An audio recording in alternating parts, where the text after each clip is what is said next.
Good evening, ladies and gentlemen. A warm welcome here to the Heinrich-Böll Foundation. It's good to see so many of you followed our invitation here to today's discussion, which I'd like to welcome you to the two-state solution versus Confederation model, ways out of the Israeli-Palestinian conflict. My name is Jan-Philipp Albrecht. I'm one of the two chairs of this foundation, and I'm happy that we have organized this event in collaboration with the New Israel Fund, Germany. Of course, as we all realize, it seems a bit bold to talk about a way out of a conflict in a moment where everyone seems to be underway into another conflict, or at least another escalation of the so-called Middle East conflict. And even talking about escalation sounds odd, as one could ask how all of this can still escalate in light of the level of violence we can already see right now. When Hamas' horrific attack on Israel on October 7, 2023, almost exactly a year ago, happened, this was by far not the starting point of a long-lasting conflict, but the extent and the effect of it was certainly unprecedented. The Israeli operation against Hamas, and in order to free the hostages, is still ongoing, and in result, many thousands of Palestinians in Gaza were killed. Almost 2 million fled from the war and live in extremely dire, terrible conditions now. The most recent developments that we are all following closely is the Israeli attacks in Lebanon in response to Hezbollah missiles fired on Israel. The no confirmed death of Hassan Nasrallah is making the situation even more tense. Even though the recent events in the Middle East are dramatic and have a new quality, the Israeli-Palestinian conflict and the feeling of insecurity on both sides is not new at all. This conflict has been raging for decades. It has been there my whole life and far longer. Since I have been in politics, I have been following the sometimes more and sometimes less hopeful course of peace negotiations closely. Most Israelis and Palestinians feel the same way. From their own experience, very few know a reality of life without the conflict. It has become deeply ingrained in Israeli and Palestinian society. But just because the conflict is so old and increasingly complex, however, that does not mean that it can't be resolved. And everyone knows that sustainable peace can only be achieved by a political solution taking into account the absolutely reasonable interests of both people. That means the peaceful coexistence of Israel as a democratic Jewish state and a sovereign democratic Palestine. This two-state solution on the basis of the 1967 borders with Jerusalem as the capital of both states is the starting point for every scenario which realistically aims to guarantee both Palestinians and Israelis security and rights. Most of the elements for such a solution are already on the table. Since the Oslo Accords, we have had detailed concepts for a two-state solution, and by the way, one of those concepts has been worked out right here in this room 12 years ago. It's called International Security Guarantees on the Way to a Permanent Agreement on a Two-State Solution, Israel and Palestine, and you can still download it both in English and German on our website. But we all know that neither the parties involved nor the international community, in particular the US, the EU, Arab states, have done enough to implement these foundational elements for peace. Too long have they waited for political leaders on both sides to change, and too less have they done to pressure both sides regarding immediate action. This, unfortunately, led to very low level of trust in Palestinian and in Palestinian territories and in Israel, that there is actually a real perspective for a two-state solution. The violence of Hamas and other armed Palestinian groups, as well as the settler violence and the ever-growing Israeli settlements in the West Bank, do their part in this unfortunate development. But that should not be an excuse to do nothing and just manage the status quo. Now, more than ever, Israelis and Palestinians need a long-term perspective, a perspective of peace and security for all. Oslo and the two-state solution remain the most important references for this. At the same time, it is important to acknowledge the need for solutions on the pathway to such a solution, as well as the details of how two states can strengthen the relationship between both people in terms of security, in economical terms, and questions of rights of individuals in both states and the whole region. And the ideas of Confederation models can help us fulfilling these tasks, and I'm very much looking forward to tonight's debate on that. In order to prepare the ground for conflict resolution, peaceful, progressive actors in Israel and Palestine matter. A sustainable and just peace for Israel and Palestine needs to be actively promoted and supported from within the respective society. Therefore, we need to encourage and enable progressive civil society, democratic forces, and change agents in Israel and Palestine, preparing the ground for renewal of governance and future peace talks. As co-president of the Heinrich-Böll Foundation, I'm proud that we as a foundation actively support many of these peace-searching civil society forces in Israel and Palestine. I have huge respect for their unwavering and courageous commitment to democracy, human rights, and peace, especially in these times of war, when they are often exposed to defamation and hostility within their own societies. At the same time, we should not only look to the Middle East, we should also look to ourselves. Germany and Europe must and can do more to pave the way for a solution to the conflict between Israelis and Palestinians, and in particular for a two-state solution and sustainable peace resolution. It is very important that the foreign minister is not tired to make this a priority, but it needs backing from the public and civil society actors. I would like to thank our partners from the New Israel Fund, Germany, for the excellent cooperation, and express my thanks to the panelists and the moderator for accepting our invitations tonight, and of course also for our team hosting this event and organizing the cooperation with the New Israel Fund. Thank you very much also to Jörn Böhme, representing the New Israel Fund. I wish us all an inspiring, informative discussion. Enjoy the evening, and Jörn, the floor is yours.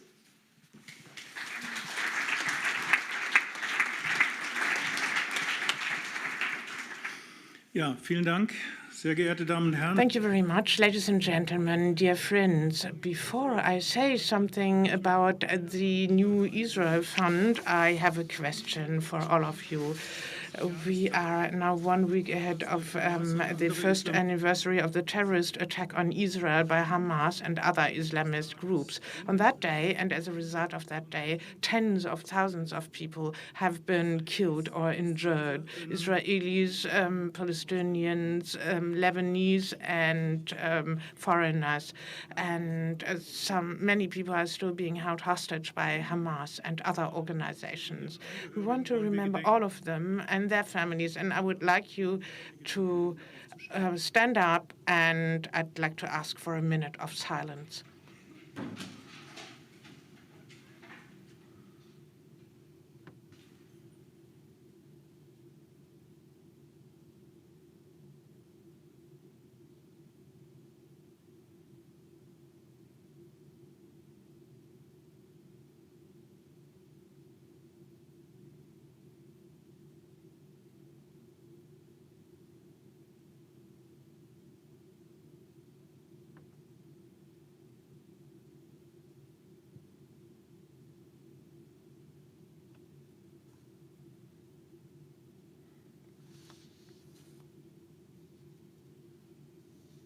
Vielen Dank. Thank you. Auch von mir ein herzliches Willkommen zu dieser A warm welcome to you also on my behalf to this event besonderes this Dankeschön an die evening. And thank you all for Heinrich-Böll-Stiftung für coming die and a special Ermöglichung thank dieser you to the Veranstaltung Heinrich-Böll und besonders an Foundation Bauke for Baumann vom making this event Nahostreferat possible und an and in particular to Bauke Baumann diese from the herausfordernden Themen Middle diskutieren East werden. Department Mein Name ist Jörn and Böhme. all panelists. My name is Jörn Böhme and I'm the co-chairman of the New Israel Fund Germany. Was ist das? New Was Israel machen die? Fund, what is that and what do they do? I would like to introduce you to the New Israel Fund and then I'll ask you for your support. The New Israel Fund was founded in 1979 as a partnership between Israelis and progressive supporters of Israel abroad. Today it has branches in Canada, the UK, Australia, Switzerland, Austria, and since 2014 also in Germany. Over more than 4 decades, the New Israel Fund has built and supported civil Israeli society organizations that are committed to the fund's core principles and priorities: democracy, equality, justice, and peace. The past year has probably been the most difficult and painful one in Israel's history. 10 months after the war was triggered by the horrific attacks of 7th October, an agreement to release the hostages in the Gaza Strip has stalled. 10 months after the war triggered in Gaza, the population is in the midst of an unimaginable humanitarian catastrophe. Northern and southern Israel remain largely evacuated and under rocket fire. Civilian and human rights in Israel and the West Bank are under threat from extremists inside and outside the government. And a possible full-scale war with Hezbollah cannot be ruled out. All of these challenges were preceded by 39 consecutive weeks of pro-democracy demonstrations against the government's authoritarian efforts to destroy democratic institutions. The New Israel Fund was significantly involved in supporting Israelis in the south and north of the country who were directly affected by the attacks on 7th October 2023 through an emergency relief fund and donations from all over the world. Humanitarian aid, medical and psychological care were provided by civil society in this organization. The organizations supported by the New Israel Fund are also working to protect civil rights and democracy at a time when freedom of speech and the right to demonstrate are under threat, especially against Palestinian citizens of Israel and human rights and peace activists. But this is only part of the emergency aid in this extraordinary emergency.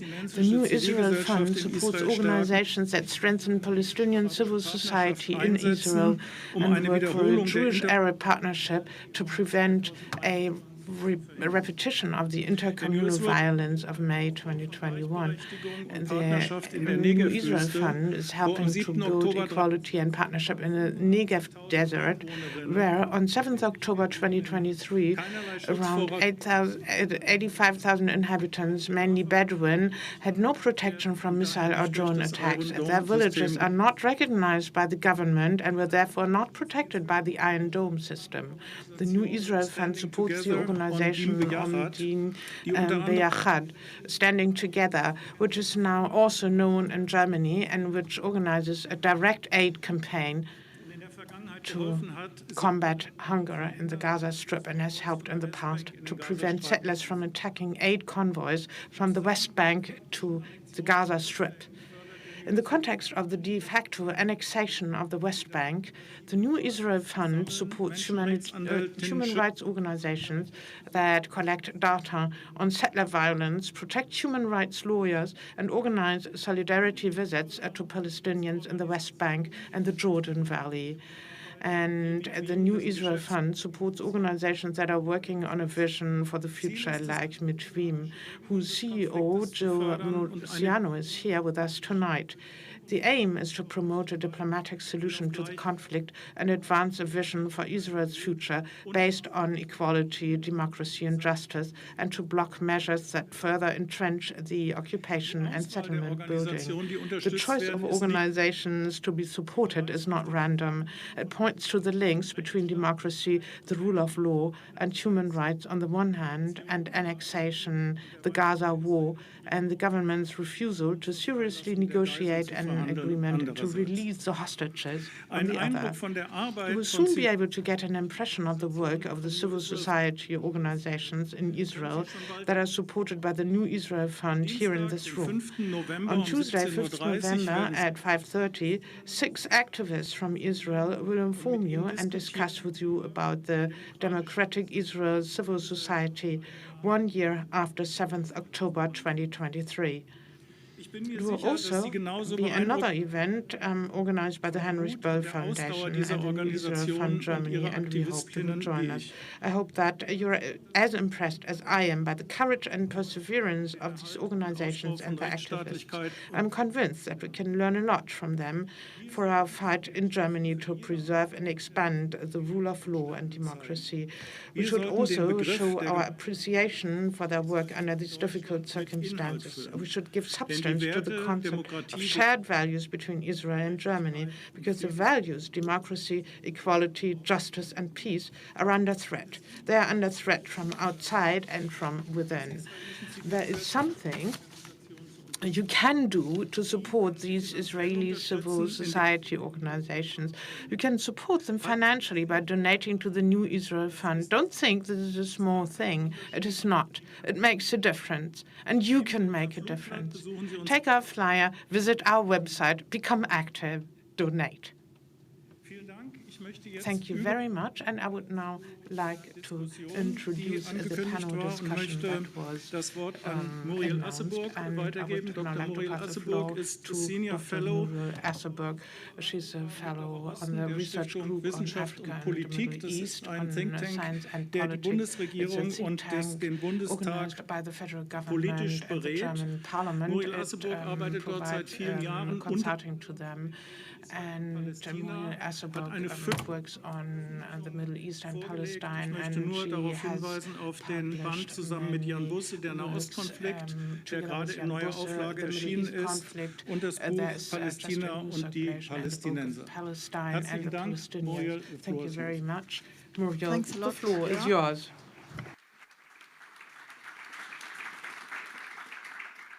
Very warm welcome also from my side, and thanks to the invitation by the New Israel Fund and the Heinrich-Böll Foundation to moderate this panel. Actually, Jan Philipp, I have to disagree. This is exactly the time where we have to focus on diplomacy, where we have to focus on a formula for coexistence that would guarantee the self-determination of both people in the former mandate of Palestine. And we have to focus on how to generate the political will to move out of the current violence. So it doesn't seem absurd to me that in this current time we're sitting here and we're trying to find these formulas and finding out how we can generate the political will. Now, with the war in Gaza, very quickly the international community came back with the two-state approach and put it back on the table, revived by the so-called Biden plan, but also backed, of course, by the Europeans and by the Arab Contact Group. Now, this plan, this vision is very much in contrast to what we see on the ground, the one-state reality that has been entrenched, ongoing annexation, and the military presence that is currently in Gaza, and seems as if it is there for the time to come. It's also in contradiction, or so it seems, to public opinion in both societies among Jewish Israelis and Palestinians. And I would like to quote, this comes and goes, I would like to quote the last poll that was published by the Palestinian Center for Policy and Survey Research in Ramallah, together with the University of Tel Aviv, just this September.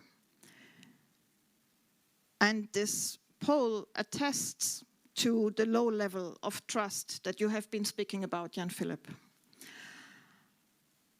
42% of Jewish Israelis and 33% of Palestinians, according to the poll, are in favor of a one-state solution with unequal rights. 87% of Jewish Israelis and 89% of Palestinians, according to the poll, see themselves as the rightful owners of the land between the river and the sea. Only 21% of Jewish Israelis and 40% of Palestinians are in favor of a two-state solution. And what is interesting to see is that the number or the percentage of Jewish Israelis has dropped considerably over the last few years, while, in contrast to the last poll, the percentage of Palestinians who are in favor of a two-state solution has risen again. So it was lower before. Only 14% of Jewish Israelis and 25% of Palestinians are in favor of a one-state or a binational state with equal rights. And only 12% of Jewish Israelis are in favor of a confederation, and 35% of Palestinians. So a plurality of Jewish Israelis favors a one-state with unequal rights.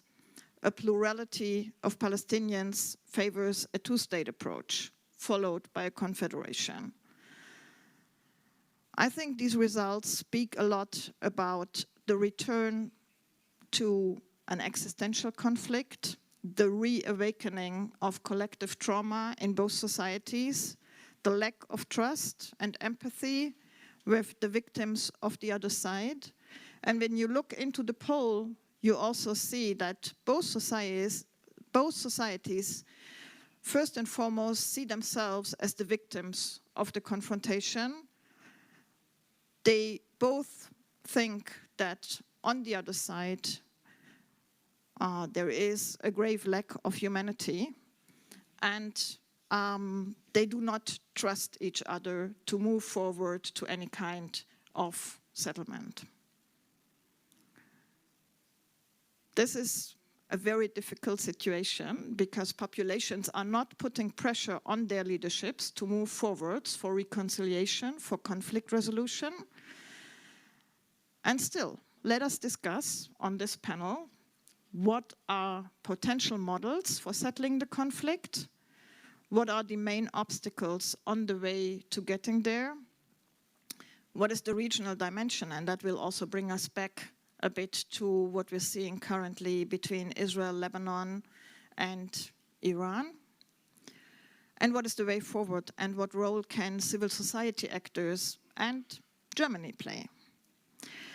We will discuss for a while on the panel, and then we will open for questions from the audience or comments from the audience. Now, on the panel, I have three excellent interlocutors to discuss these questions. Right to my left from your side is Dr. Rula Hardal.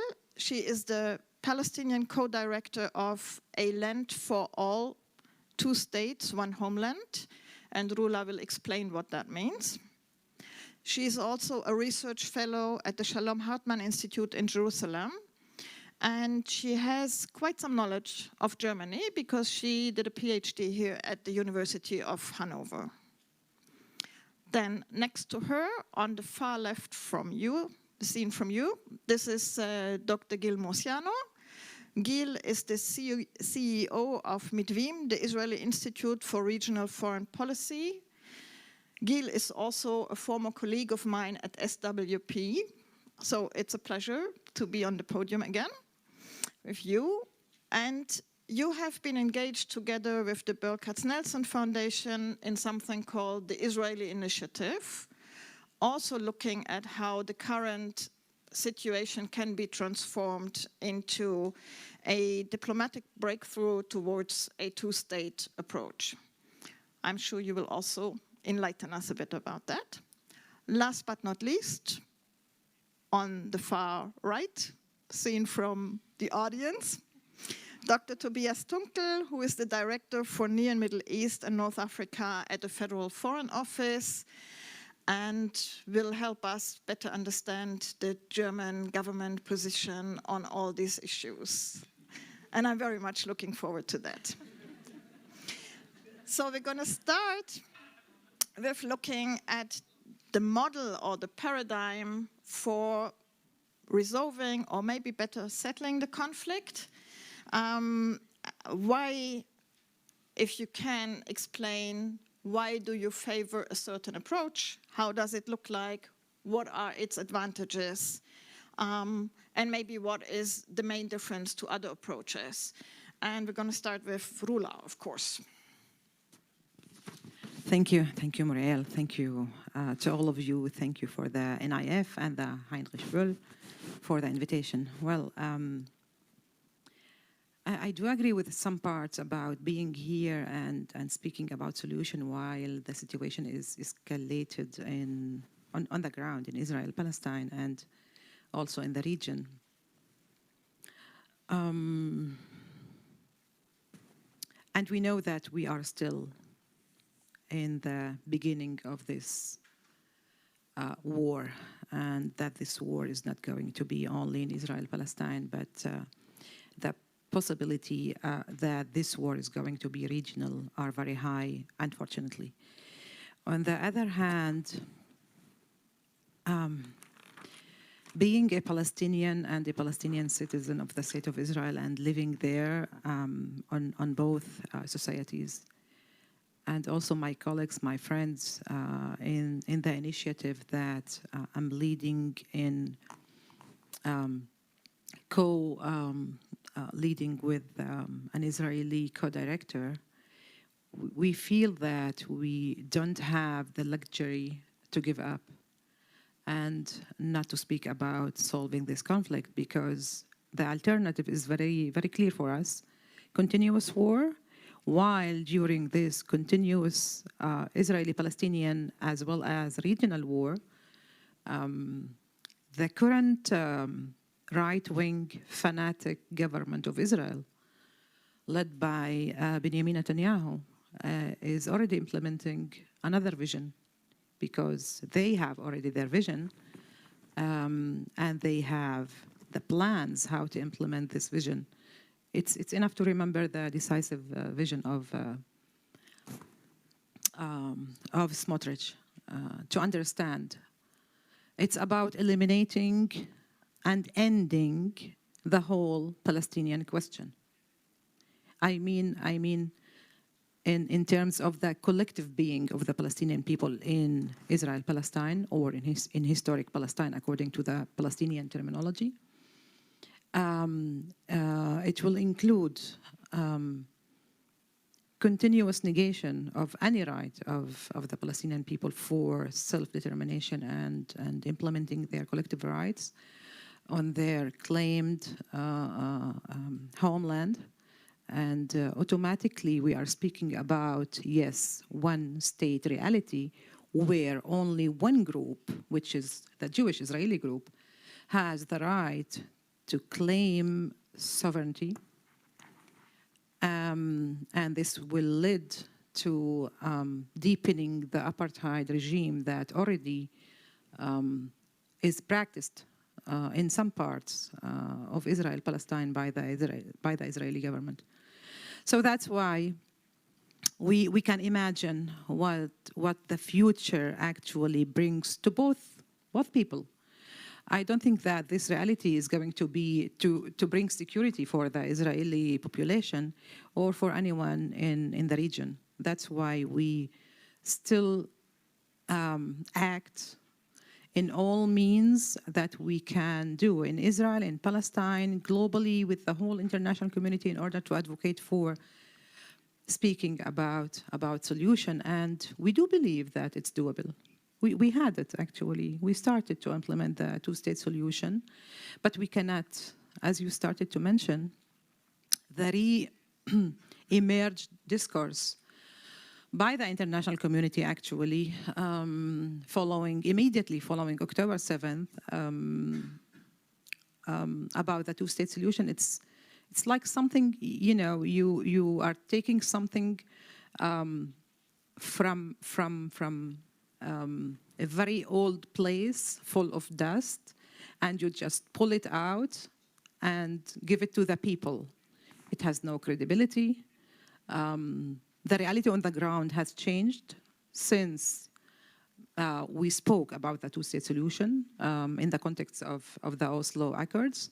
And I think we need a new version, if you would like to call it, new version of the two-state solution because of two things. Because the reality has changed. The Palestinians changed, as well as the Israelis, in terms of their political regimes, in terms of their nationality and national narratives, and in terms of the society and the sociological structures of both societies. So we need to update our language, our terminology, and our political imagination of any solution, including the old classic two-state solution. And the second important point, that the reality on the ground, it doesn't speak about segregation and separation the way the classic two-state solution was designed, actually. The reality on the ground, and I'm going to use your words, it's a one-state construction. I'm not saying one-state reality. It's a one-state construction where we have only one regime who has the control over the land and the people between the Jordan and the sea. And the reality on the ground, after 7 decades of this conflict, brought about the situation that lives of the Palestinians and the Israelis are interrelated, interconnected, and we cannot speak about only separation and segregation. We need to think about an integrative model where we can secure the same rights, individual as well as collective rights, for these two national groups. Can you sketch out how that model looks like in a few sentences? Well, actually, we are sitting here in Germany and in Europe. Just think about your reality in Europe. You have several sovereign democratic states and the European Union. I think also that German people couldn't imagine before many years such reality with the French people. So the solution that we are speaking about, yes, two states, two sovereign, independent political entities for the two people on the same borders of June '67. But we need to have a new paradigm shift when we think about the two states in terms of sharing the land and the resources, and later on share also much more than the land and the resources. We imagine that we need, or we claim that we need a superstructure or shared institutions for both states in order to manage the shared issues like security, like borders, climate change, healthcare, economy, and so on. And not only because we need to share them, because it's difficult to convince the Palestinians that the whole space between the Jordan and the sea is not Palestine. And if I like it or not as a Palestinian, it's hard to convince a lot of Israeli Jews, that the whole land is not Eretz Israel, is not Israel. So we need to create a model that can ensure the belonging, the sense of belonging of both people to the whole space, and to think about the future. How can we ensure the viability of the two-state solution, where we know actually from the classic two-state solution that we had already deadlocks and problems with the old one. So we need to solve them. And we argue that our integrative model of two states, but also integration and sharing, and something like the European Union, but very much smaller, can not only help by unlocking the deadlocks of the classic two-state solution, like the settlements and the settlers, the right of return of the Palestinian people, Jerusalem, and the status of Jerusalem as a capital of both states and both people. But also we need to guarantee and give answers to the reality that I was describing of interrelated and interconnected reality between the Israelis and the Palestinians. Thanks a lot, Rula. I'm sure we're going to go back to this, and there will be a lot of questions how that can function in the real world. But let's see from Gil first. What is different in that, what you argue for, or what is the same? Well, actually, I think first of all, thank you very much for the New Israel Fund and for the Heinrich-Böll-Stiftung, because I think what you actually brought here are two individuals that are trying to challenge the basic assumptions or challenge the paradigm regarding what two-state is, as you mentioned, to pick it out from the dust and see how it resembles the current situation. Now, we do have slightly different approaches. I mean, I'm a two-stater, a clear one. I relate to the two-state solution the same way that Churchill related to democracy. You know, it's the worst kind of a solution except of all the others, you know, the famous quote. And I think that what we see right now, you know, when we speak about two-state solution, you might say, how can we really even examine the feasibility in such a state of mistrust, of open violence, of basic hostility, as Muriel mentioned, between the communities? And I think we are specifically in a timing where we can actually examine it because of it. You know, the classic sentence about the bigger the crisis, the bigger the opportunity. I'm not going to give you this. I don't think we see any opportunity. We can't speak about the current situation as opportunity, but as a necessity. A necessity where both sides are looking into the abyss, where the implication of the continuation of the conflict is just too abysmal. If we speak from the Israeli side about an economic crisis that is looming, the implications of the destroyed Gaza, even the issue of the Palestinian or the Israeli-Palestinian conflict within a new conflict with Iran, maybe a nuclear Iran that we see in the future. And what I'm discussing here is this concept of peace of no choice. Forget trust, forget the rebuilding the relations, hostility, it's necessity. Maybe this is the only force of learning, a trauma, the need, the necessity to move forward. Now, if I'll ask you, what is the main enemy of the two-state solution? I mean, when we speak about the last decade, many of you would mention, of course, the decisive victory of Smotrich, and it's definitely, you know, a frightening concept and a vision that is becoming more real. But I would say that the main challenge was the conflict management approach in Israel. This idea of we can just continue idly by. The Israeli-Palestinian conflict is passé, is on the sidelines, is marginalized. We can wait with an answer. You remember not just through the Netanyahu governments, but also through the Bennett and the Lapid governments, this idea of shrinking the conflict, removing, not dealing with this specific topic. One of the first conceptual victims of 7th of October is this approach. You see it clearly in the surveys. The idea of conflict management has been bankrupt completely, pushed aside, less than 5% in our surveys. We have a little bit more optimistic, somewhat less pessimistic, I would call it, not more optimistic data from our surveys.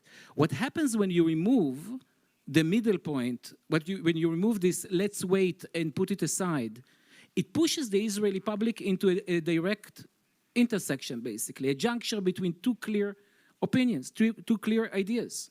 And what we do see is that when Israelis are asked to think long-term, to the tune of about 45% of them, they actually think about diplomatic solutions. The mentioning of a Palestinian state is mentioned in specific composition of a regional deal of some sort. So peace of no choice is already there in the mindset. And in many ways, the Israeli public is, in a way, more left-wing or more pragmatic, I would say, than its own opposition on that level. But you have heard about two-state before.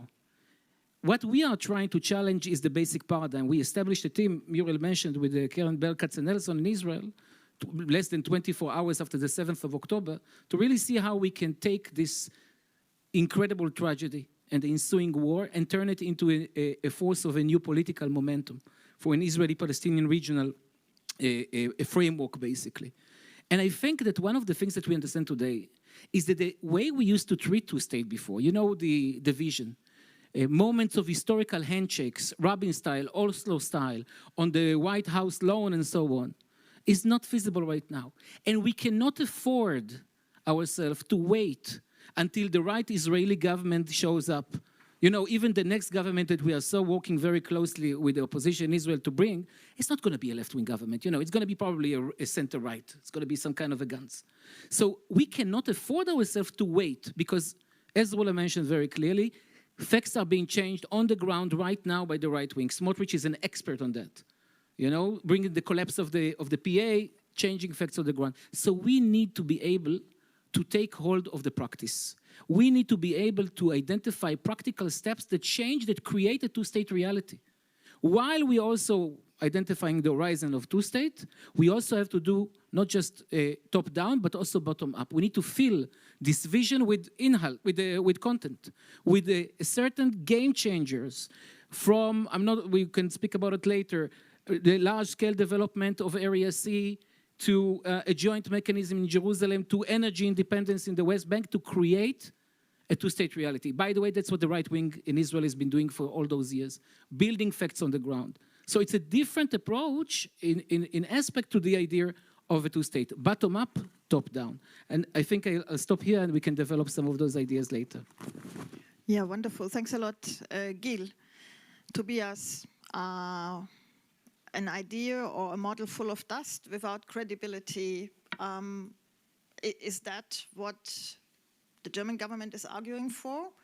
How is the two-state approach that you're in for today different from the past? How can it address the situation on the ground? It's on. Well, thank you very much, and let me also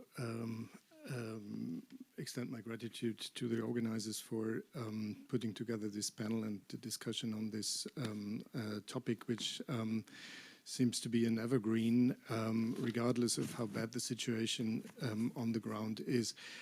Now, Muriel, to your question, I mean, I got used to being asked this kind of question and putting me in a defensive position where I have to argue that the two-state solution is still a viable option despite all indicators on the ground pointing in the opposite direction. Actually, I'm entirely with Gil. Two-state solution is not a good option, but all the others are worse.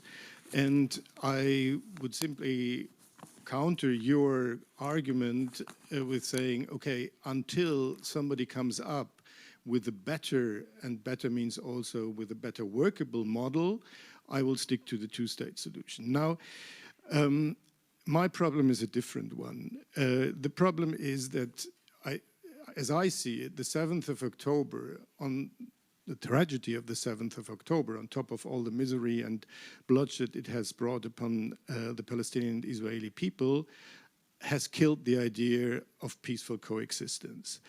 It has thrown us back into what I call a 48 logic and has abandoned the 67 logic, where we had already arrived, the idea that there is a coexistence between two people. Yes, there are difficult questions to be solved, but provided there is a certain will, you can share certain goods, even borders you can share, as long as you don't make this conflict an ideological or religious one, you can find compromises.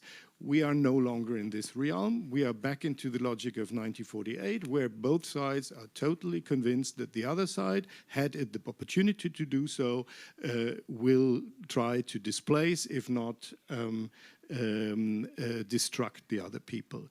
That makes it, of course, so difficult now to talk about the two-state solution, and sometimes, yes, I would say, a bit of an academic exercise. You know, I mean, if you are a paramedic and you arrive at the site of an accident, you don't start thinking about plastic surgery. You do stop the bleeding. You do first aid.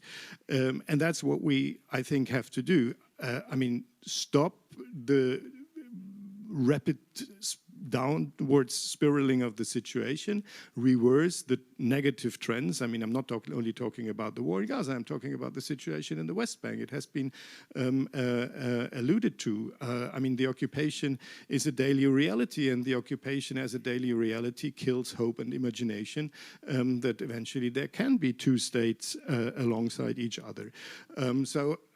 Before we start thinking about new concepts of maybe better workable solutions than a two-state solution, let's start reversing the negative trends and re-establish somehow the idea of peaceful coexistence, which entails that one people is able to say to the other, yes, you belong here. Right now, we don't hear that. But wouldn't you agree that there is a direct connection between the short and the long term? I mean, how can you stop the bleeding if there is no perspective for people to get healthy again at one point? So to convince people actually of coexistence, of the rights of the other side, there needs to be this long-term perspective, no? And this is, I think, what we're speaking about here, that both needs to move in parallel, addressing the very dire situation on the ground, trying to reversing the trends, and going for a long-term perspective in which people can coexist and in which they find their rights secured. Well, absolutely, but I mean, I'm not giving up on the two-state solution. I understood your question a little bit, that you were saying, I mean, why are you so naive to still cling to the two-state solution?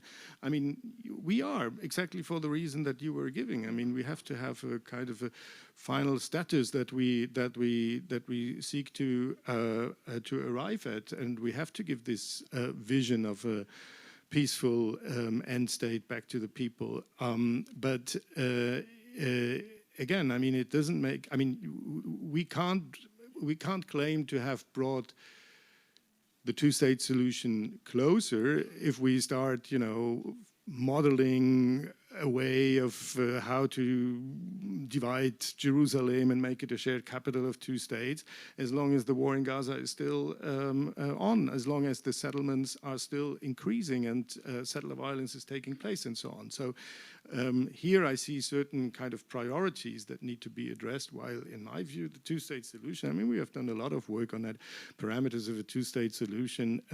I don't think that, yes, we can spend a lot of time to improve that, but it's not the most urgent thing to do now.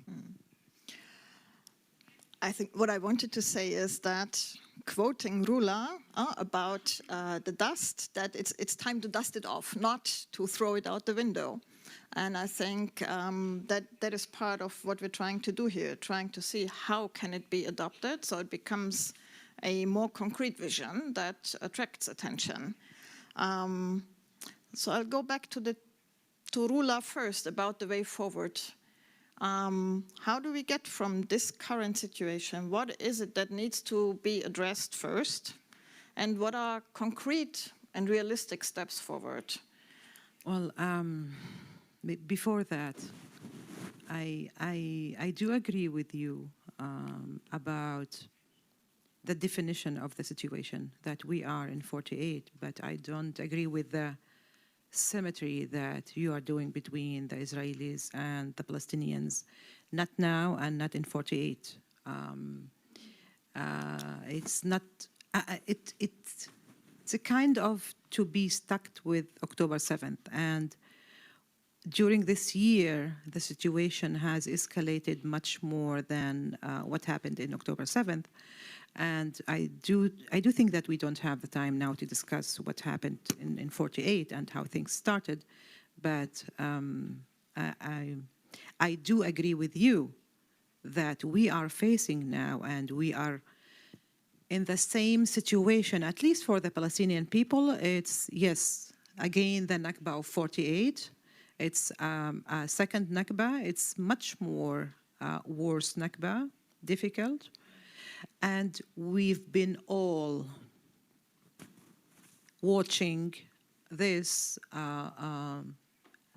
new Nakba in live streaming on our screens. And unfortunately, nobody is able to do anything in order to stop it, especially what's going on in Gaza. And I think it's a moral failure of Germany, of Europe, of the whole international community. So let's start there.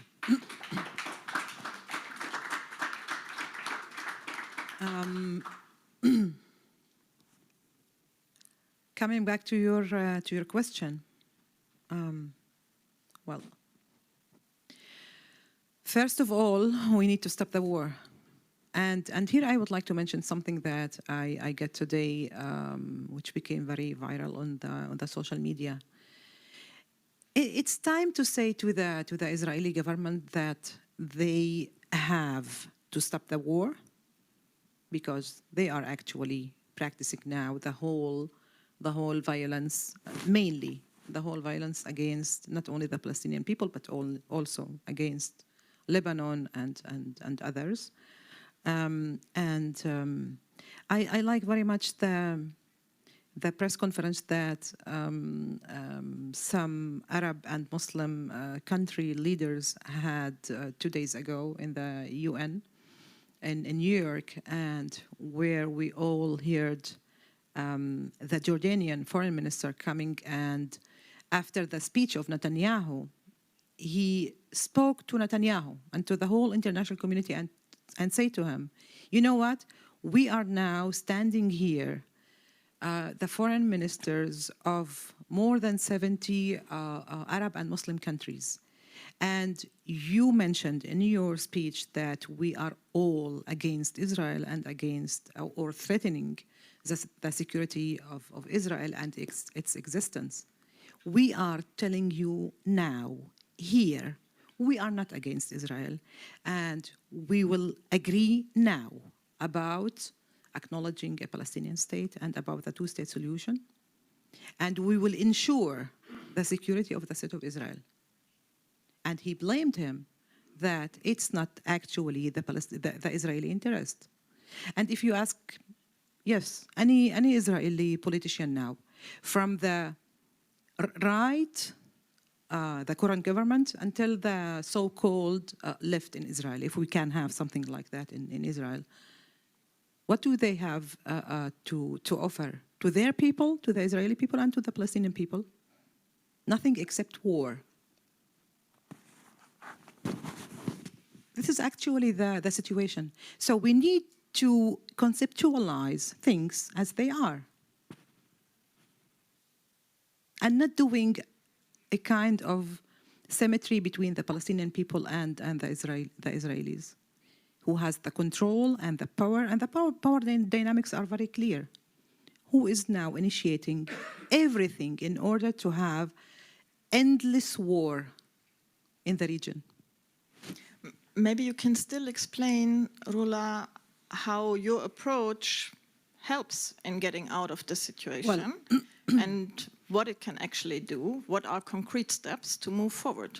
First of all, we need a new political leadership on both sides, but mainly in Israel. Mainly in Israel. I'm an Israeli citizen, you know, but I cannot not to be also, it's not to be biased for my Palestinian people or my Palestinian position. Of course, I'm doing everything that I can, including this political work, in order to advocate for my interests as a Palestinian. But I'm part also of the Israeli society. And I do have the obligation, at least morally, to think also about the Israeli Jews. So we need, first of all, political leadership. And we need also pressure from outside. It won't be the case that the Israelis and the Palestinians, and especially again, the Israelis, will go to any solution, to practical steps, just to start, to stop the war. Anybody can stop the war? Can put pressure on Netanyahu's government to stop the war? And I do claim that the international community didn't use yet the several different diplomatic instruments that are available for them in order to put this pressure from outside on the Israeli government to stop the war and to be able, actually, to speak about any solution. Because if it's not going to be the case, there is nothing to speak about any solution. Both people are going to be, and what I call it, collective suicidal tendency. Thanks, Rhoda. Gil, I'm not really sure where to start. Maybe for the time being, you stick with the concrete steps forward. Because this is something that you said earlier, that there are concrete things that need to be done now. I understand basically bottom-up things to change the situation on the ground.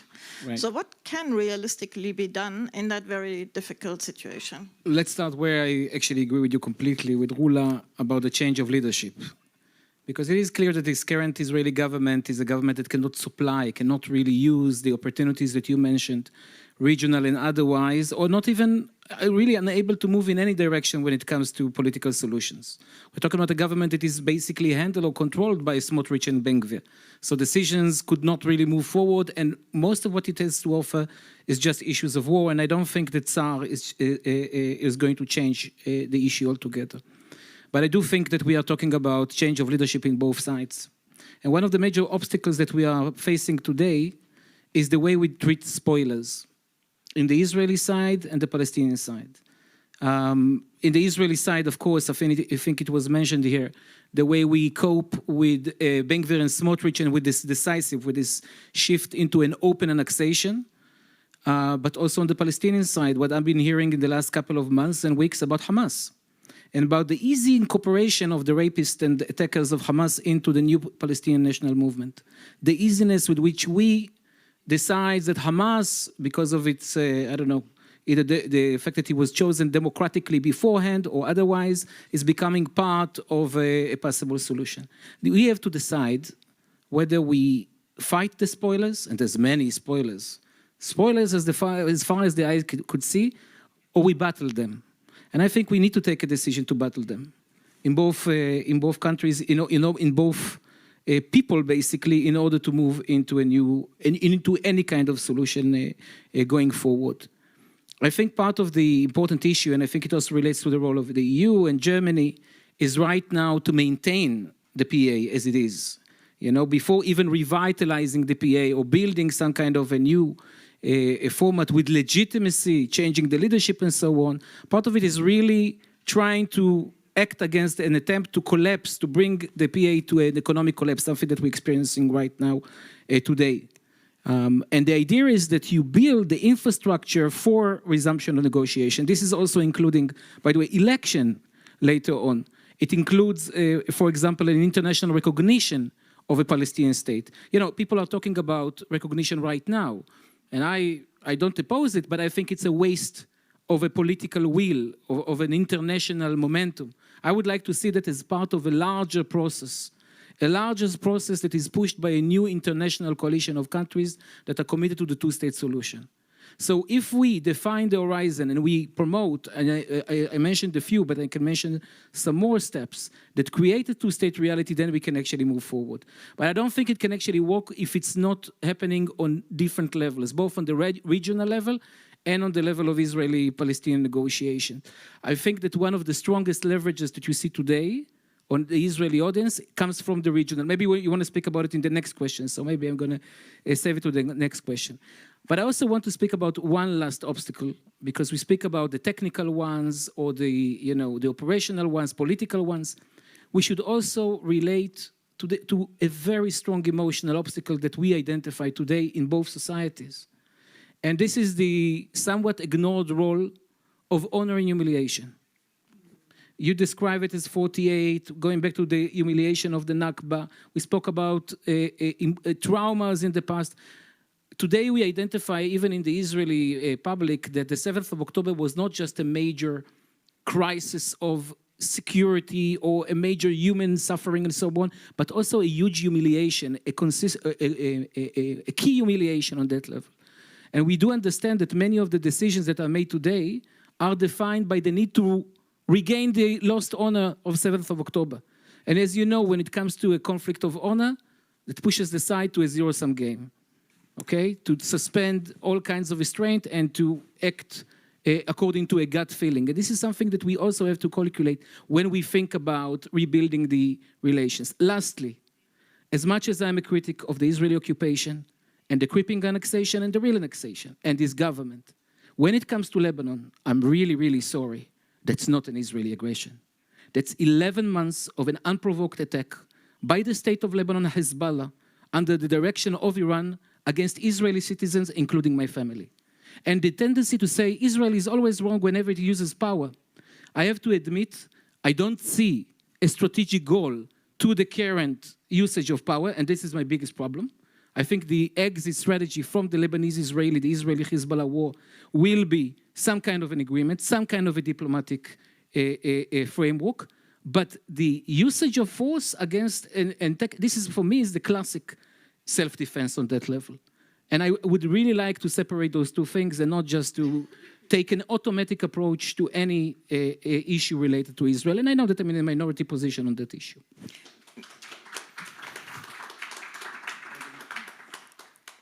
Gil, there's so much to unpack what you put on the table. There's one question actually that I was curious about, and that is the remark you made about Hamas. And we spoke about this last week actually. So the question is, how can we move forward? And the way you framed it is basically that you don't distinguish between different forces in Hamas within different quarters with questions of civilian government, and you put them all in one package. Well, this is what it seems to me that you just said. And I wanted to ask you if you can elaborate a bit, because I think this is one of the crucial issues when it comes to what is the way forward in Gaza. How can Palestinian governance look like? Who actually will be responsible for Palestinian governance? What is the idea of a revitalized PA that can actually control Gaza? And there is a veto actor in Gaza now, and it hasn't disappeared, and it's not likely to disappear. I think we agree on that. So how can that be dealt with? First of all, two things. First of all, I think that the biggest betrayal of this Israeli government and its citizens is that after this total destruction and humanitarian suffering in Gaza, basically they don't really offer any alternative. There's zero discussion about an alternative from obvious political reasons. I'm not even talking about a Smotrich idea of resettling or rebuilding settlements in Gaza. Second of all, I don't think we can speak about a temporal solution for Gaza. Unless it is rooted in a broader framework, it's absolutely impossible. One of the formula that we are examining today, and there is some regional willingness, I'm trying not to speak about the region, but we have to, is this idea of a multinational force. It's clear that the PA is not in a state that revitalized or otherwise. They find it hard to maintain the power in the West Bank, let alone assuming control over a destroyed area. So if we speak about a specific interim phase where there's an international force that involves Arab states, but with the clear commitment to pass the baton in the end to the Palestinians. We know it from our Emirati partners and Saudi partners. They are willing, Saudis less, but Emirati definitely. They are willing to participate in such force. Egyptians are willing, but only if it's with a Palestinian invitation. As they mentioned, we weren't going to be your South Lebanon army. We weren't going to be a deluxe occupation until you decide to. So that's a crucial issue. We need to have it in a broader framework, something that this government could not offer at the current moment. There's all kinds of discussions about bubbles and local trials. I think that part of the important work that is done today, the SWP, if I may, offer you somewhat of a compliment, is that we are also trying to identify local forces, apropos this evolving peace practical steps.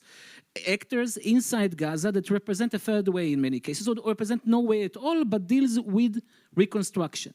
I think that when we speak about Hamas, and we can speak about 3 different Hamas, Lebanon, Doha, and Gaza. But when we speak about Hamas in Gaza, Hamas is everything. It's the garbage company, and it's the police, and it is the education system. So, of course, I'm not talking about taking vengeance against civil servants. I think that an amnesty of civil servants is important on that level. I'm taking the example of the end of the second Intifada, the Tanzim, the amnesty for Tanzim people, as long as they don't continue with violence. I think that those models can actually work with the radicalization and so on. But I think it has to be part of a much broader scale. Otherwise, it won't be able to sustain. You cannot really dissect or create some kind of, a gradual approach without defining the final, the end game on that level. So that's my very short answer to your to your $1 million question. Thanks, Gil.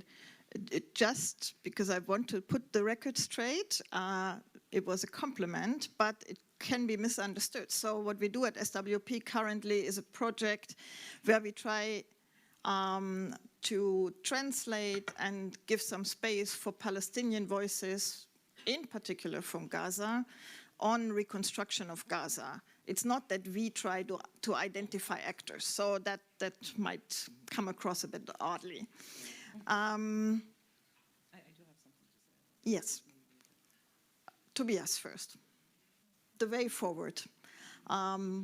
What is Germany doing? What can Germany do? And of course, Germany is never acting alone, but with partners. And maybe you can also bring in what regional partners can do, are willing to do, and how you can cooperate in addressing these very high hurdles that we are speaking about. It's a little bit unfair. All the others can give their personal opinion, and I have to speak on behalf of the government. So, you don't have to. This is not a level playing field here. Tobias, I'm very happy if we just talk off the record and we hear your personal opinion. It's going to be a bit difficult with so many people in the room and the way you phrase your questions. No, but I don't want to shy away from answering your question. This is the area where I work, where we work as diplomats. Identifying concrete steps in a very concrete situation, what can be done. Lots of compromises. We are far away from a situation where there are black and white and clear-cut decisions. So we are working on ceasefires, on hostage deals, on international guarantees, including, we are talking about day-after scenarios. Actually, we started talking about day-after scenarios a few days after the 7th of October already, including, of course, also what Germany, what the EU, what Western partners can contribute. But I think here is very important to emphasize what was said by Gil, and I think that's a completely new situation now as compared to previous conflicts which we tried to solve. The Arab countries, the regional powers, they are for the first time a decisive, influential factor. And either we manage to get them in, or we will fail to stabilize the situation.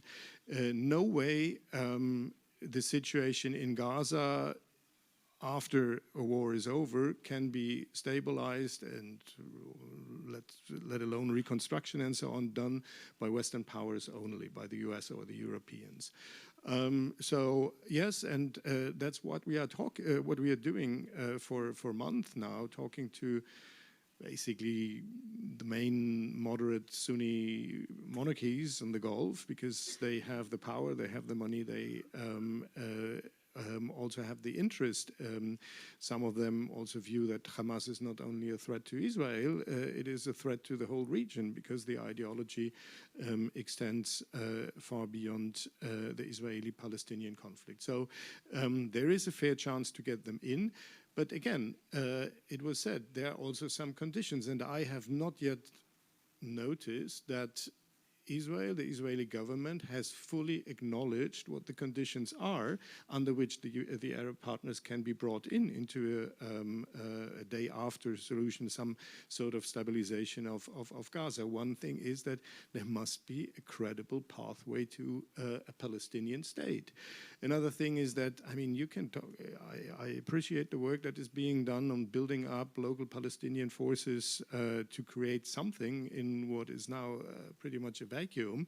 But if you don't manage at some point to connect that to the PA and get PA ownership, you will fail. And not only you will fail in stabilizing Gaza, you will also failing in preserving the viability of a two-state solution.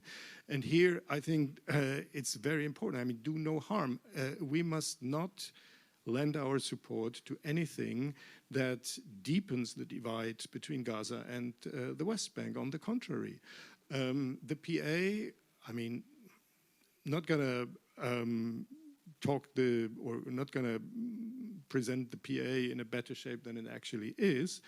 It needs reform, it needs maybe also renewal of legitimacy and all that, but it is the only viable Palestinian force that can eventually aspire to rule Gaza and to secure the unity of the Palestinian territories. That's the way we see it. That's the way the Arab partners see it.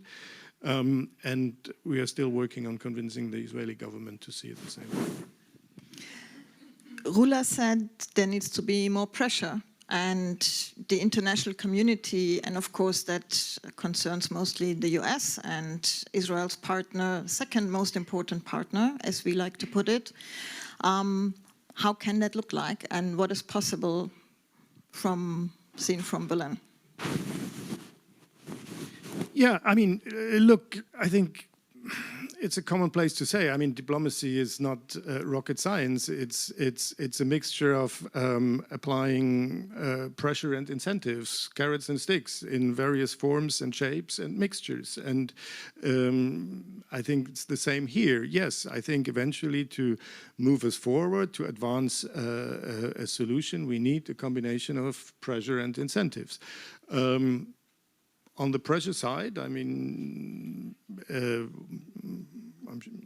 I'm aware of the fact that some might think that more should be done, but allow me to refer to the fact that we have imposed sanctions, EU sanctions against settlers, violent settlers in the West Bank. We have also applied a policy of differentiation if it comes to, preserving the green line in the way we deal with Israel, and not treat the settlements the same way as we treat Israel in terms of trade and commerce and many other things. Open for recommendations what more can be done. By the way, I mean, we have seen a groundbreaking advisory opinion of the ICJ, which International Court of Justice, which for the first time ever declared the occupation as such illegal, not certain practices of the occupation, but the occupation as such. I think this is still something to be digested by all of us and translated into politics. That's something we are looking at. But it's important to see that there must also be this other part, the element of incentives. And again, I go back to Arab partners, because I think eventually they can provide the incentive that can help to move the Israeli public opinion. I heard you, Gil, that you say peace is a necessity. I'm just afraid that will not work to convince the Israelis by just repeating peace is a necessity. But if you tell them, look, there is peace with Saudi Arabia at the horizon, there are just a few things you have to fix with the Palestinians, that might be more convincing. I think we see that in all the polls, actually, that when you ask about a regional arrangement, that changes the equation for Jewish Israelis, but also for Palestinians, right? And it's an important component for both. Just add to that, that it's not just a change, but it has a specific tracking with a specific audience of moderate right and center right, which are crucial in every future composition. Look, the normalization, the Abraham Accords is a success story of the right in Israel, not of the left. So therefore, maintaining those relations, and now there's also a question about Egypt and Jordan, of course, it strikes, it has a specific yielding also, by the way, on the policy planners themselves, or the more moderate parts of the government. And that's why, by the way, when we speak about European action, when you speak about European action as a game changer, it's almost impossible to see it functioning without this regional European connection, and therefore we can speak about the Madrid initiative right now and so on, but let me stop here, so yeah. Okay, there is much more I wanted to speak about. I still think that it would be good to open for comments and questions from the audience. I will give the floor immediately to people in the room. I would like to remind you that we want to have a respectful discussion. So please be concise when you speak and be respectful to people. That's all I ask for. And let's go ahead. I can hardly see you, but the gentlemen all in the back. And if you can, please very shortly introduce yourself. My name is Dean. There is a microphone. Oh, sorry. My name is Dean. I'm Israeli. I've just arrived to Germany a month ago to start my master's here. And I'm a Stipendiat der Heinrich-Böll-Stiftung. I'm coming from an organization called Solutions Not Sides. We advocate for a solution, constructive, oriented approach to the conflict by going into schools and speaking Palestinian and Israeli speakers about the situation. I wanted to ask you, usually when I'm asked about my preferred solution, I usually go for the two-state solution also because I find that as an Israeli, I think it is important for me. I don't see it simply as like the worst of all existing solutions, but actually as the only solution that take into account, the Jewish aspiration for a national homeland, for a place where, the reason why my parents immigrated to Israel in the first place. So I want to ask you why you see it necessarily as like the worst of all, the least worst of all options, rather than simply a good way that respects like the Jewish national aspiration. And the second of it, I want to ask Rola, you've been talking a lot about like how Israeli politics contribute to maintaining and deepening the conflict. I would have liked to know more about, because I'm not too well read in terms of what happens now in the Palestinian arena, and that would have been interesting for me to know, like how the Palestinian side, in your opinion, contribute to maintaining the conflict rather than to bringing it to an end. Thanks, Dean. We're gonna collect a couple of questions. I had Igal next.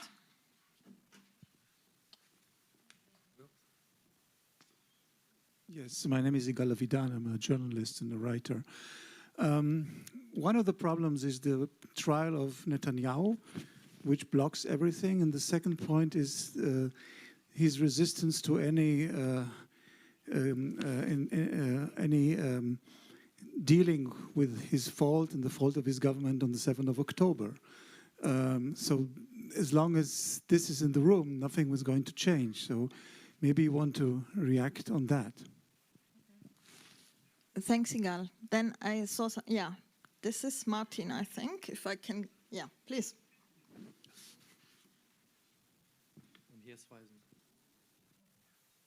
Yeah, thank you. My name is Martin Vorbeck, and I'm doing civic education and other things also on this subject. Referring to Rula Hadal, that it is very important to have pressure on the Israeli government also to improve the situation somehow, and keeping in mind, of course, the terrible massacre of 7th October. I have the question to Mr. Tunkel. Well, there are very concrete steps that your government could do. For example, when you refer to the International Court, there was a debate and decision in the General Assembly where you could have promoted the resolution that Israel has to retreat in 1 year. It's not realistic, like Slovenia did, like Ireland did, like Finland did, like Belgium did, all very close allies to Germany. So if you could just go further in the direction and cooperate with them more, would be an advancement, and you could stop being a vassal in practice, not in words, of the Israeli right-wing controlled government. You could say, okay, maybe we acknowledge the state of Palestine, and sanctions are on the table, not only for a moment, but we have this and this ideas for that. So if you don't do that, you will, the effect of your policy will be nothing, I'm afraid. Thank you. And then the last one on the back here. No, the lady, please. No, we were together. Okay. Yeah, please. So, are you together? Okay. I'm alone, and I'm here with Judith. We're both from Israelis for Freedom, Israelis for Peace in Berlin. I'd like to ask Mr. Tunkel something in the line of what the gentleman before me asked. We're asking, what are the sticks that are you speaking about? Because you were speaking about carrots and sticks. I don't see any sticks coming out from the German government. And I'm sure in diplomacy, some of the stuff is hidden and so on, like the arms embargo, yes or no, from the German government. Is it a matter of license and stamps? Is it a matter of a decision? But I don't see any other sticks. Something like sanctioning settler violence, sanctioning Ben-Gvir, sanctioning Smotrich is a nice beginning, for example. Thank you.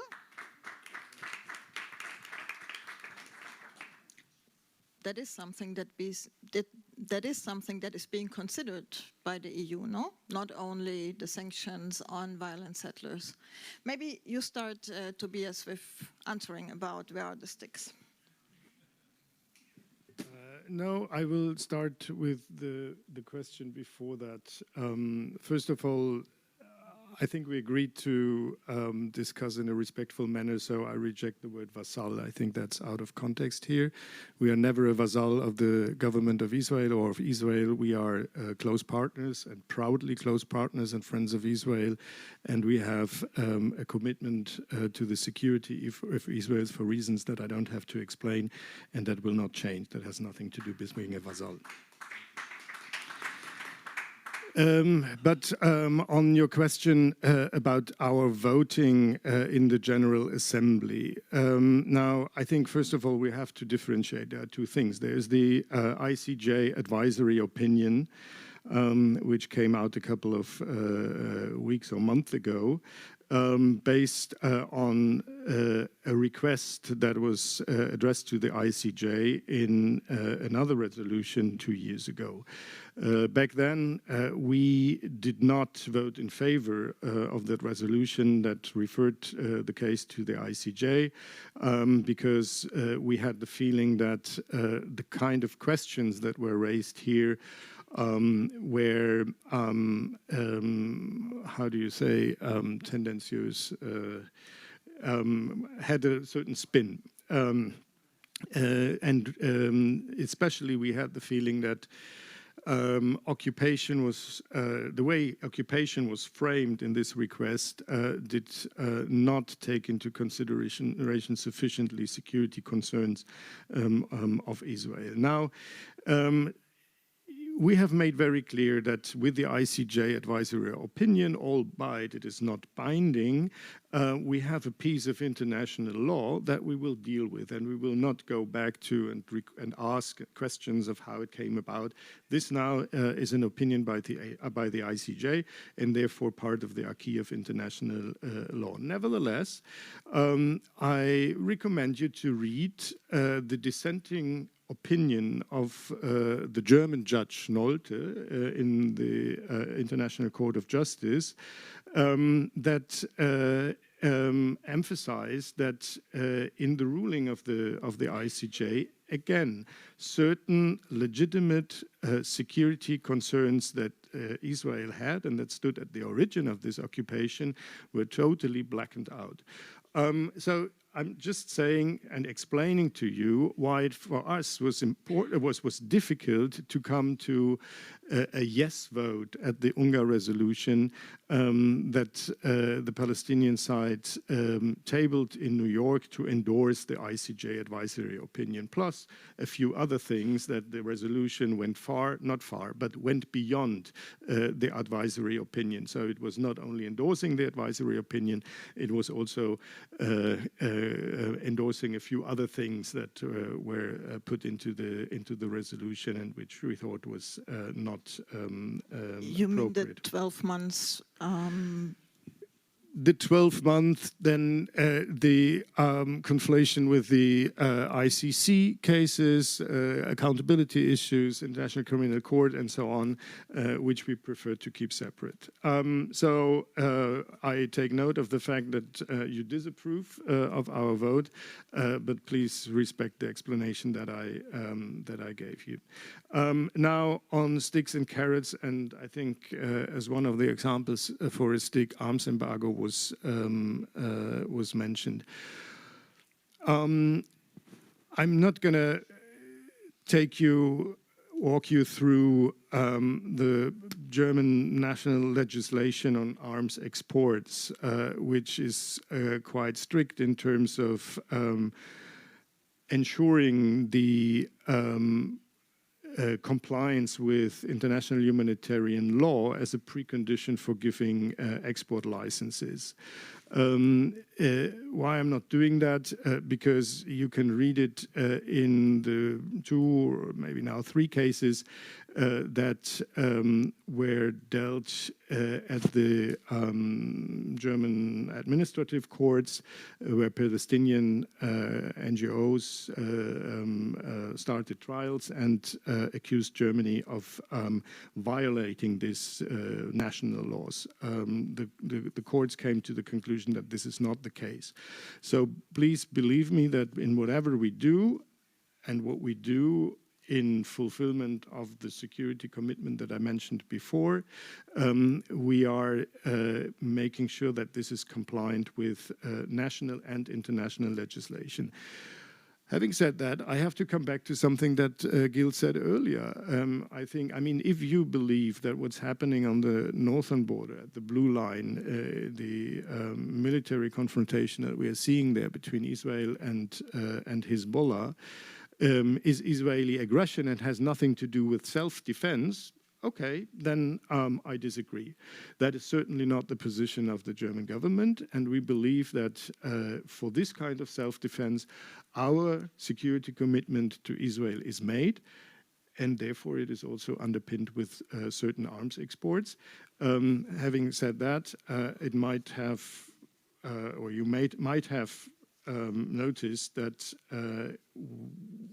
there are at least rumors in the press that not everything is supplied anymore. Okay, I think I leave it here.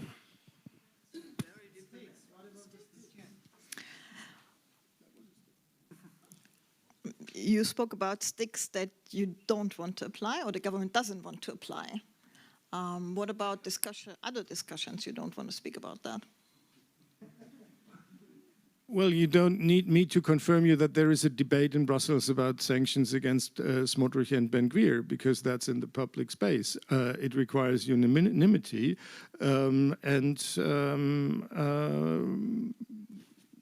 believe me, there is a lot of work in Brussels ongoing to find unanimity. Where we stand in this, sorry, but this is internal cuisine of Brussels and not subject to public debate.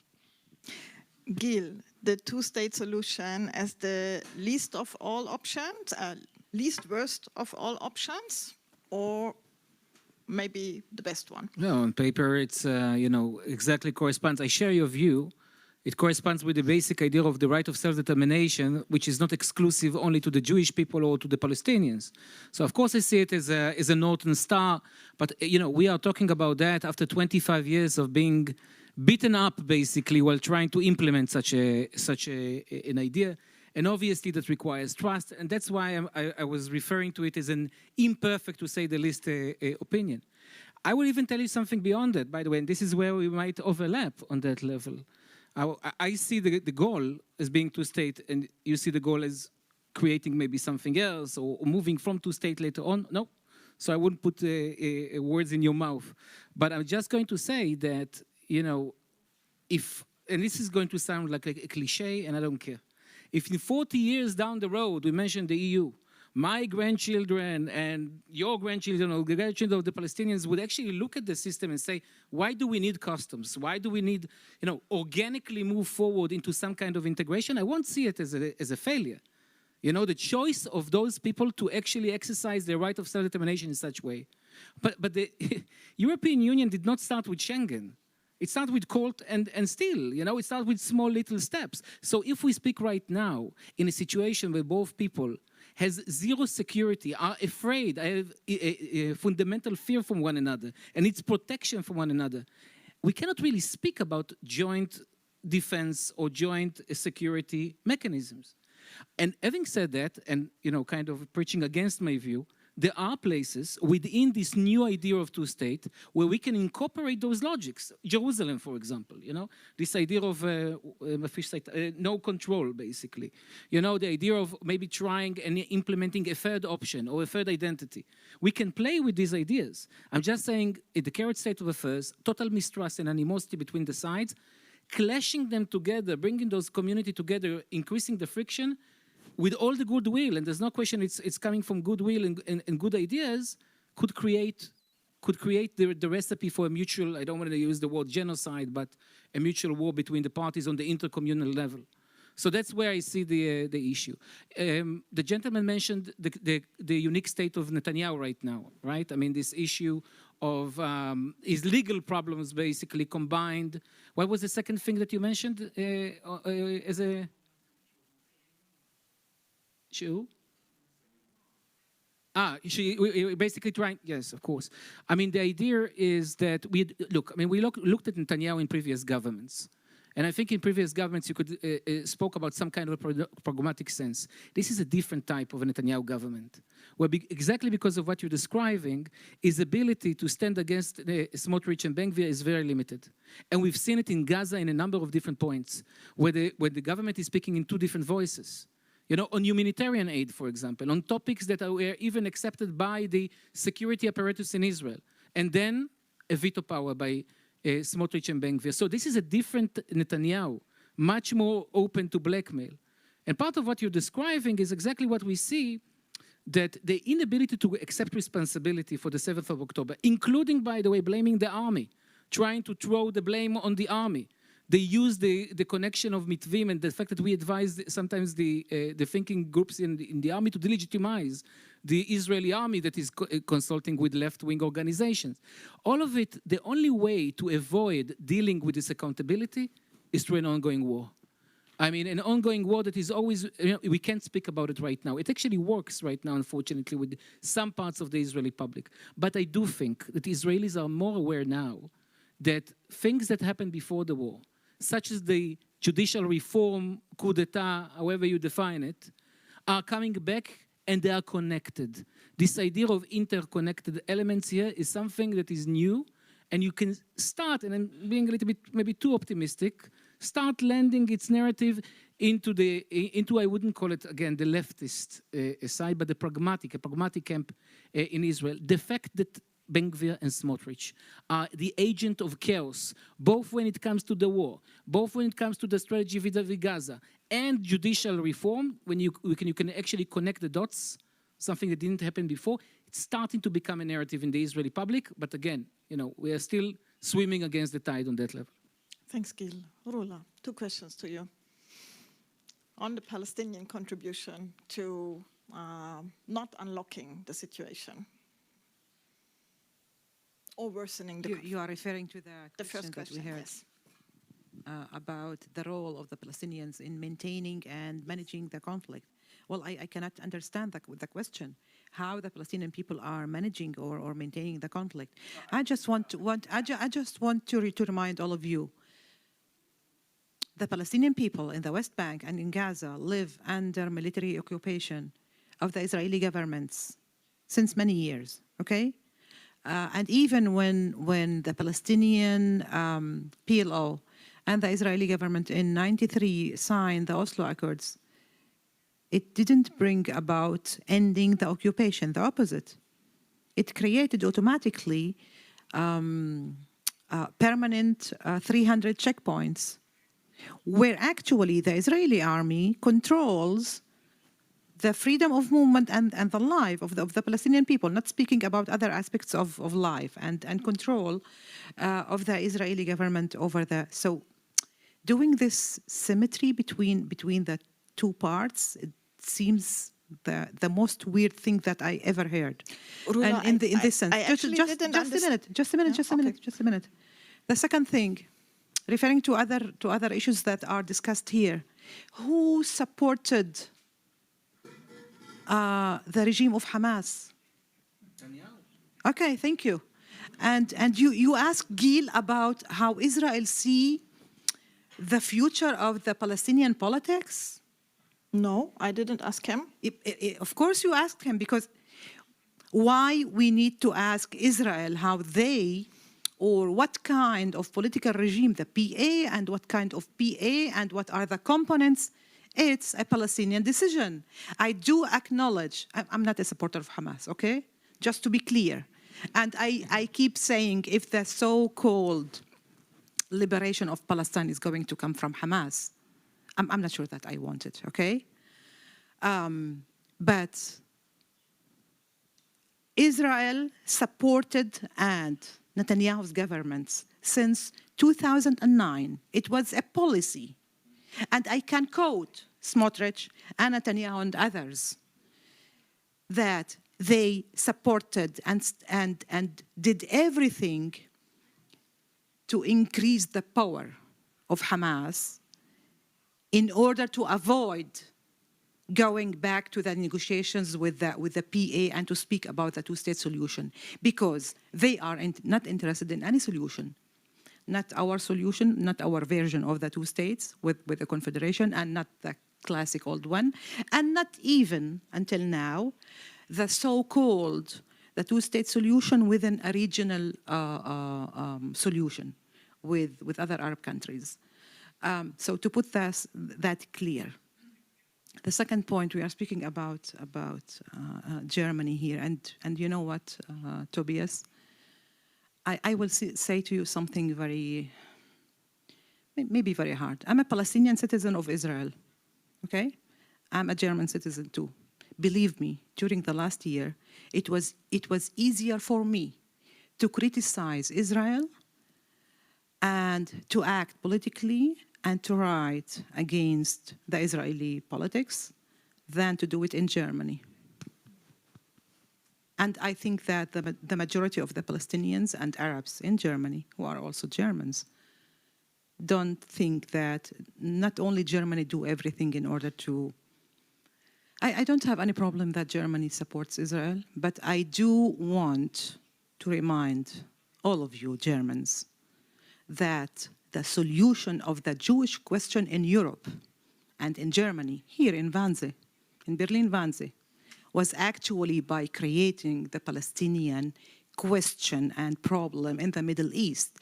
And you need to feel the same guilt that you still historically feel, and I do appreciate that, against or toward the Jewish people and what have done to the Jewish people here in Germany, the same way to the Palestinian people. This is the role that I expect from Germany. I'm not against supporting Israel and the right of the Jewish people to have their homeland, but I expect from Germany, according to the German values, you know, to support the same rights for the Palestinian people.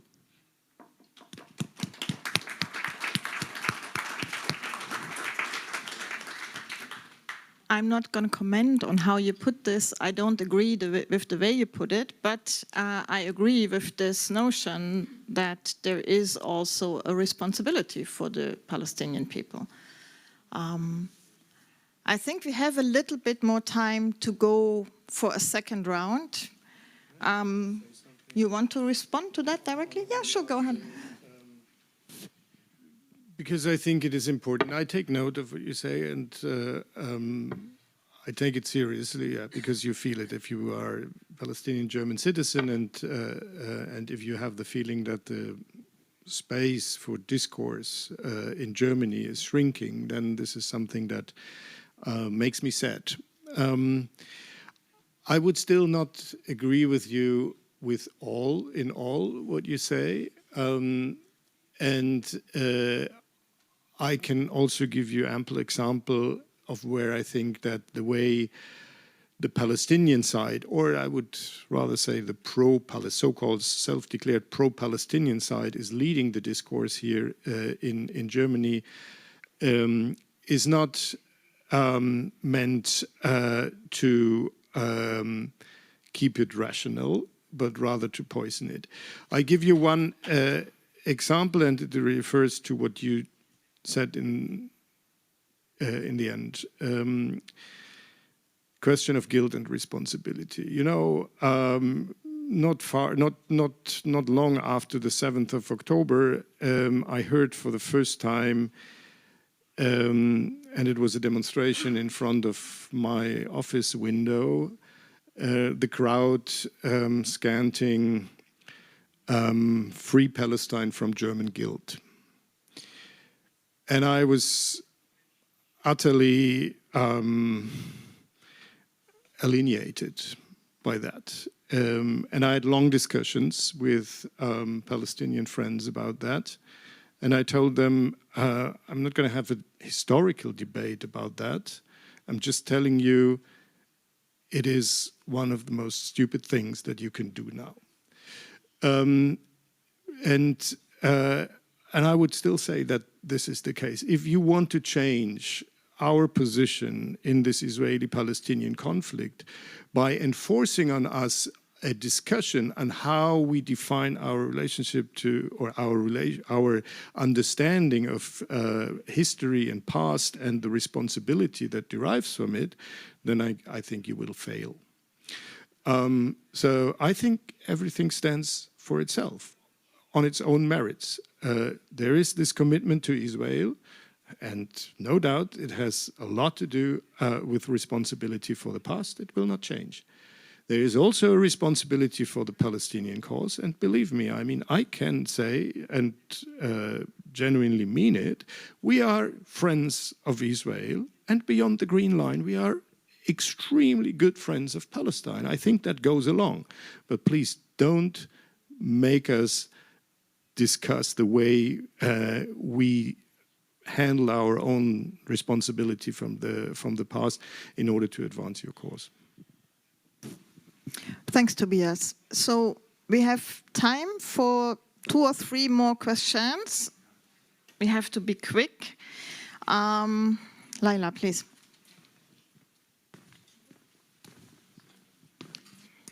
Thank you. I'm Leila Zubeidi from the Heinrich-Böll Foundation. I'm actually happy that the discussion came to this point, although it's difficult because I think it's one of the crucial issues for an open debate in Germany, to actually speak about what does German responsibility for the past mean and how does it include also Palestinians. And I think it's really hard for Palestinians, not Palestinian, but for what I hear from Palestinians in Germany to actually address that somehow the Nakba is also related to the Shoah, given that surviving victims of the Shoah came to Israel, founded the state. It's not the only factor that contributed to the founding of the state, but it was a very essential one. And then also the war with the Arab states and the Nakba also being part of one, of that historical process. And I don't understand why it's so difficult to speak about it in Germany. And when you say our history, I mean, Palestinians are in Germany are the biggest diaspora in Europe. They're also part of this society. And I think it's also important for them to understand how this relationship to Israel plays out for them, because many of them were actually refugees from what is now Israel. And also a lot of the Lebanese who are living here are actually Palestinian because they fled Israel, ended up in refugee camps in Lebanon, and then came here as asylum seekers and so forth. So I think it's a very important conversation to have, and I think it's a mistake to shut it down by saying, don't challenge this. Yes, I also think there is a respectful debate to have, but I think it's very important to have this conversation. And not just to say, like this you will fail, because I think this challenge will come up more and more and more, and we have to discuss memory, politics, and culture in a society that is changing also rapidly with migration and so forth. Thanks, Laila. Please.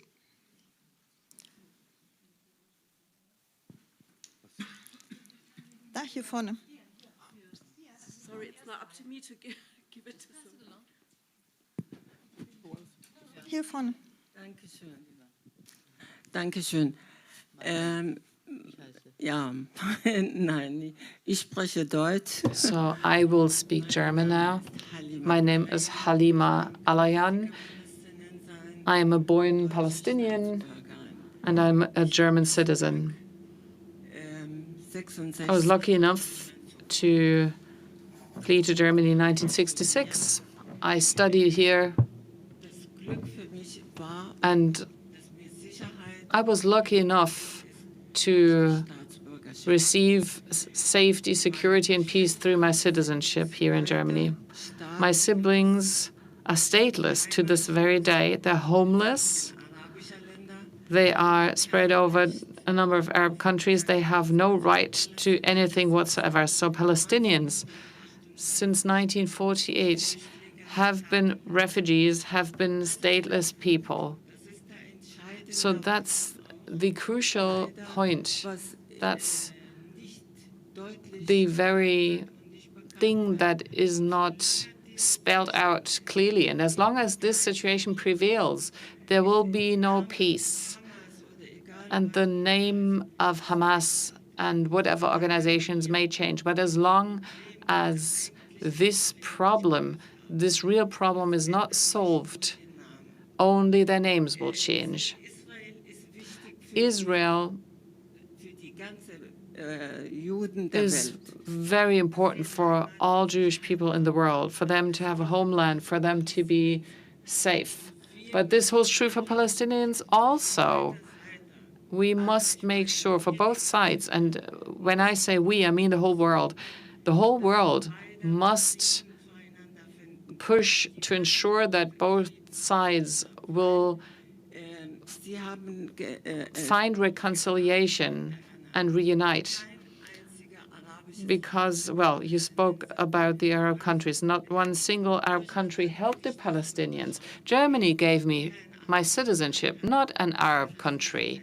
No Arab country offered any sort of safety to Palestinians. That's why I'm saying Palestinians must be offered a home, must be offered safety, and must be recognized. And if Israel does this as soon as they can, then their security and peace for Israel will be guaranteed. If you want to help Israel, you need to help the Palestinians. Thank you. Thank you, Halima. Yeah. We will take one last comment or question from the audience, and then we go back to the panel. Please be very concise. Yes, thank you very much. I wanted to go back to the Germany thing, and I wanted to thank Laila from the Heinrich-Böll Foundation because I think since Germany is reasoning its policies, foreign and internal policies, with the never again, with the raison d'être, the Staatsräson, then it is very essential to talk about what does that mean? What does never again mean? And in a post-migrant society, we need to talk about what does never again mean. I am Palestinian and I work in political education, and when I sit with people and talk about never again, I need to make this feasible to I need to make this very, to make it see them, and I need to work with biographies, and it seems to me that Germany is interpreting never again in a very particular way, and we need a debate on universalizing this never again, on extending the never again to human rights, to international law, which I think Germany is very much violating right now. We talked before about the stick, and I want to thank the people from Israelis for Freedom, Israelis for Peace, who talked about the stick, and you answered why Germany is what Germany is not doing, and it seems to me that Germany is actually, or we need to talk about what Germany is actually doing, which is providing legal, political, in a narrative way, military impunity to extremist Israeli government. I mean, Germany is intervening in the ICG process, is delaying the ICC process. Germany is abstaining at the UN General Assembly. It is providing with the narrative, I mean, the same narratives that you're talking about, security concerns when it comes to occupation. Not even the Israeli government is using this narrative anymore. It is ideological at its very best. You can read it in the first sentence in the Israeli coalition at the moment. Thank you. I know there is many more who want to speak, but we don't have time. We have 3 minutes left, and I think it would be only too fair if our panelists have the time to at least react very shortly. Gil has been wanting to speak for a while. Gil, please. Very shortly, unfortunately, because this is a topic that should be addressed. First of all, I don't want the strategic relations between Israel and Germany to be based on guilt. I'm a Mizrahi Jew. My father was born in Morocco. My mother is 300 years in Jerusalem. The perception that the Jews ruled the world after the Holocaust and decided to fall on the place and use the guilt, nothing new about it. It was promoted by Hezbollah, by Hamas, and by Fatah before the decision on two-state solution. There is nothing new about this discussion. We can readdress it, we can reintroduce it. But in many ways, what I want the basis of the relations, strategic relations between Israel and Germany to be, is on shared values. And therefore, the discussion or the involvement today of the foreign ministry in issues such as judicial reform and democracy are super important on that level.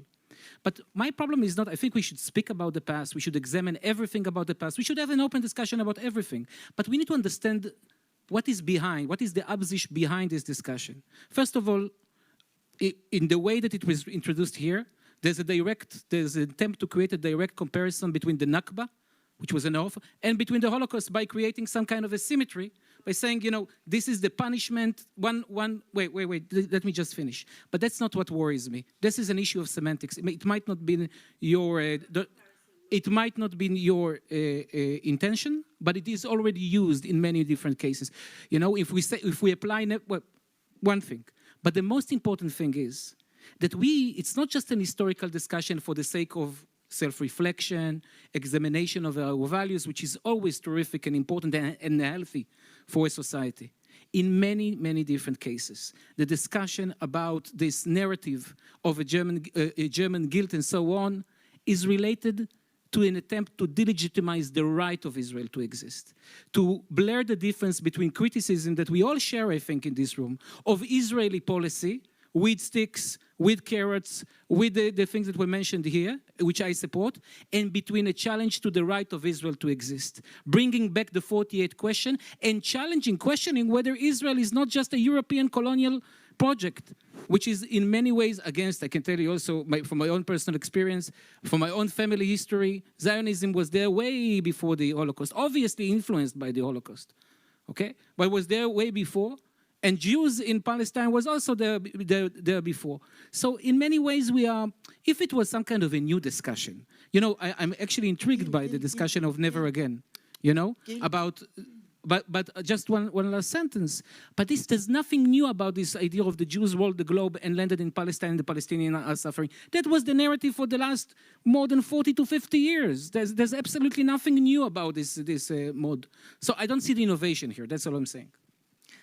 Thanks, Gil, and sorry for cutting you off. These are very, very difficult discussions, and we shouldn't have them rushed in 2 minutes, but we are starting to be over time. Rula, please. Well, short. Yeah, very short. I just want to remind you that we had once open borders between the Israelis and the Palestinians until the first Intifada, although there was no equality between the Israelis and the Palestinians. We had also difficult, bloody history until the signing of the Oslo Accords, and then when both people saw the leaders are signing the Oslo Accords, the whole mindset and public opinion of the majority of the Israelis and the Palestinians changed. I do believe that the majority of the Israelis and the Palestinians just want to have their own individual and yes, collective rights, and it's doable to think about the future in terms of having again two states for the two people. And believe me, we can be patient in order to implement other aspects that we are speaking about in terms of sharing and having a kind of union or confederation between the people. The last point, we have enough fragmentation and polarization there in Israel, Palestine, among the Palestinians themselves and the Israelis, and between both of them. What we need is actually a positive, supportive, equally supportive discourse from outside and also from Germany. I am aware of the discussion here in Germany and the polarization regarding the issue of Israel-Palestine. We have good solutions, and we need just support of equal rights of both people and not another levels and layers of fragmentation from outside. Thanks, Rula. Now, on this basis, actually, we should start the discussion rather than ending it. Tobias, please, lots of questions or rather comments. Look, I'm not shying away from a discussion about how history plays in, how how the past defines views and attitudes towards this conflict.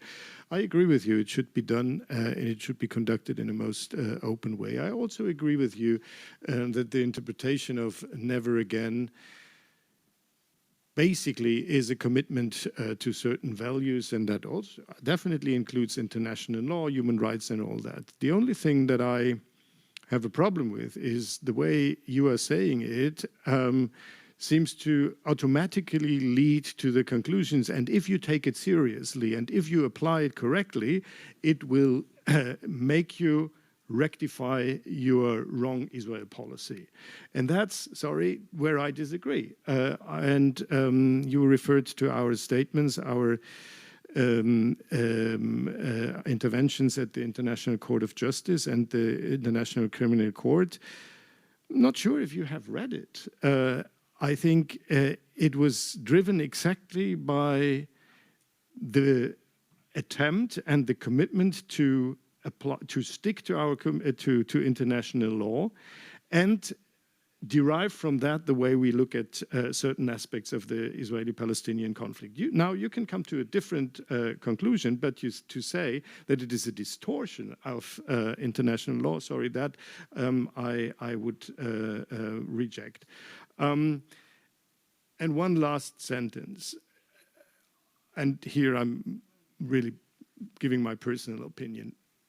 You know, the one thing that irritated me most when I heard this slogan, Free Palestine from German guilt, is that I knew immediately that it could be misused by people who want to make free Germany from German guilt out of it.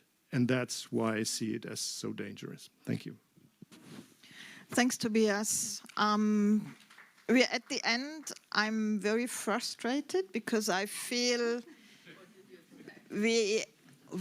or I should say I, have failed a bit in making this a discussion about the future and focusing really on how can we get out of the current situation.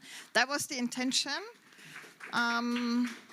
I don't think it's a coincidence, but it really shows which situation we are in, not only in Israel, Palestine, but also the German role in it, and that there is so much more that needs to be discussed, actually. And I feel that we could go on for another hour here, but we're not going to do that. So thanks a lot for the New Israel Fund and the Böll Foundation for organizing it. Thanks to the three of you. It was a difficult discussion. But thanks anyhow.